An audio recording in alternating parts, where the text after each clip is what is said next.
Inter class chapter तत्वों के निष्कर्षण के सिद्धांत एवं प्रक्रम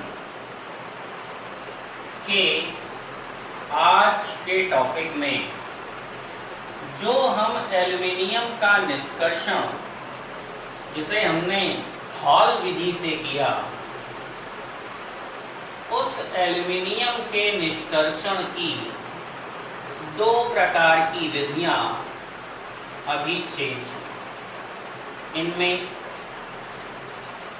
सेकंड विधि जिसे हम बायर विधि के नाम से जान सकते हैं। हॉल विधि में हमने देखा कि किस प्रकार बॉक्साइट अयस्क से एल्यूमिना की प्राप्ति होती है। बायर विधि के बारे में, यदि बॉक्साइट अयस्क में Fe2O3 की अशुद्धि अधिक मात्रा में मौजूद हो तो हम हमेशा बायर प्रोसेस को ही इस्तेमाल करते हैं। इस विधि में बॉक्साइट अयस्क की या बॉक्साइट के भर्जित अयस्क की सोडियम हाइड्रोक्साइड के सांद्र विलयन से क्रिया कराई जाती है। तो बॉक्साइट का भर्जित अयस्क Al2O3.2H2O यदि सांद्र NaOH से अभिक्रिया करता है तो सोडियम मेटा एल्यूमिनेट बनता है 2NaAlO2। अब इस पूरे प्रोसेस में आप देखेंगे कि साथ में 3 अणु जल भी निर्मित होते हैं। अब यदि बॉक्साइट अयस्क में Fe2O3 की अशुद्धि है तो थोड़ी बहुत मात्रा में उसमें सिलिका की अशुद्धि भी हो सकती है। यदि उसमें सिलिका के ऑक्साइडों की उपस्थिति है तो वो NaOH से क्रिया करके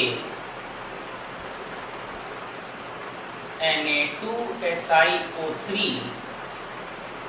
यानी सोडियम सिलिकेट जो विलेय होता है की अवस्था में प्राप्त होता है। प्राप्त होने वाला सोडियम मेटा एल्यूमिनेट यानी NaAlO2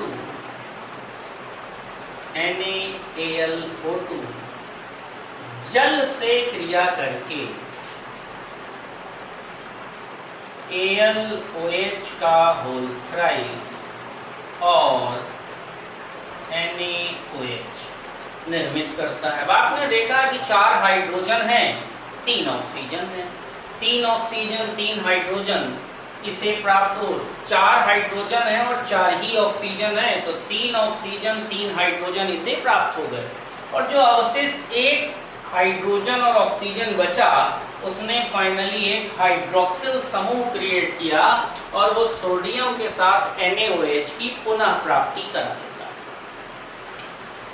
पिछले प्रोसेस में भी हमने देखा कि जो एल्युमिनियम हाइड्रोक्साइड प्राप्त होता है उस एल्युमिनियम हाइड्रोक्साइड को 1500 डिग्री सेल्सियस पर गर्म करके निर्जलीकृत करते हैं जिससे Al2O3 की प्राप्ति होती है और जल सेपरेट हो जाता है। निर्जलीकरण की प्रक्रिया के बारे में तो जानते ही हैं कि उसमें से जल अलग हो जाता है।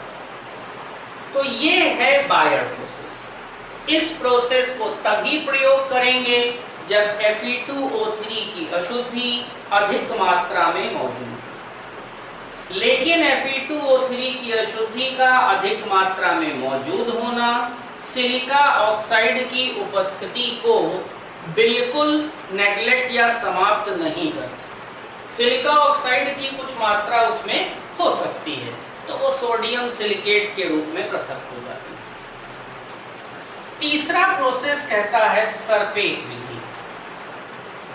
इस प्रकार से लिखें या इस प्रकार से लिखें, दोनों ही तरीके से इन्हें लिखा जा सकता है।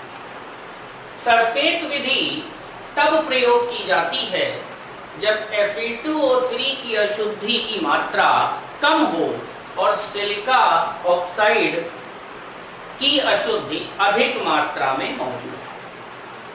इस विधि में मुख्य रूप से बॉक्साइट अयस्क को कार्बन के साथ मिलाकर नाइट्रोजन की उपस्थिति में गर्म किया जाता है। तो बॉक्साइट अयस्क का सूत्र लिखते हैं Al2O3.2H2O। नाइट्रोजन की उपस्थिति में इसे कार्बन के साथ, तो कार्बन के साथ यह एक प्रकार की अपचयन क्रिया है जो नाइट्रोजन की उपस्थिति में होती है। तो सबसे पहला यौगिक होता है Aln, जिसे एल्यूमिनियम नाइट्राइड कहते हैं। दूसरा यौगिक 3 कार्बन ऑक्सीजन को पृथक करते हैं कार्बन मोनोऑक्साइड के रूप में। बॉक्साइट अयस्क के जल जो निर्जलीकरण द्वारा पृथक हो जाता है। अब जैसा कि इसमें बताया गया है कि सिलिका ऑक्साइड की अधिक मात्रा उपस्थित है, तो सिलिका ऑक्साइड की अशुद्धि वाष्पशील सिलिकन के रूप में पृथक हो जाती है। SiO2 की जो भी अशुद्धि है वो तो कार्बन के साथ 2CO और सिलिकन की वाष्प, यानी सिलिकन वाष्पशील होकर अलग हो जाता है। भरजित अयस्क, अब जिसमें मुख्य रूप से एल्यूमिनियम नाइट्राइड Aln की उपस्थिति है, तो इस Aln की क्रिया जल से कराते हैं। जब Aln की क्रिया जल से कराते हैं तो प्राप्त होने वाले यौगिक, ध्यान से देखेंगे कौन से यौगिक बनते हैं, 2AlOH का होल थ्राइस।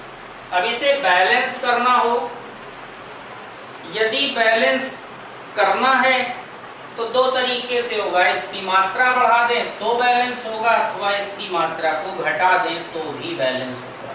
1 एल्यूमिनियम, 3 ऑक्सीजन, 6 में से 3 हाइड्रोजन। अवशेष 3 हाइड्रोजन नाइट्रोजन के साथ NH3 बनाकर सेपरेट हो जाते हैं। अब बाकी दोनों विधियों की तरह इस विधि में भी हमें एल्यूमिनियम हाइड्रोक्साइड की प्राप्ति हुई है। इस एल्यूमिनियम हाइड्रोक्साइड को 1500 डिग्री सेल्सियस पर गर्म करते हैं तो Al2O3 यानी कि निर्जल एल्यूमिना और 3H2O की प्राप्ति। हॉल प्रोसेस, बायर प्रोसेस या सरपेट प्रोसेस, बॉक्साइट अयस्क के शोधन से तीनों में ही एल्यूमिनियम हाइड्रोक्साइड बनता है और एल्यूमिनियम हाइड्रोक्साइड को गर्म करने पर निर्जल एल्यूमिना की प्राप्ति होती है। तो इस प्रकार से एल्यूमिनियम के निष्कर्षण की प्रक्रिया जो बॉक्साइट अयस्क द्वारा कराई जाती है वो 3 विधियों द्वारा पूर्ण होती है, हॉल, बायर और सरपेक विधि के द्वारा। इन विधियों से निर्जल एल्यूमिना की प्राप्ति होती है जिसका शोधन करके एल्यूमिनियम धातु की प्राप्ति की जा सकती है।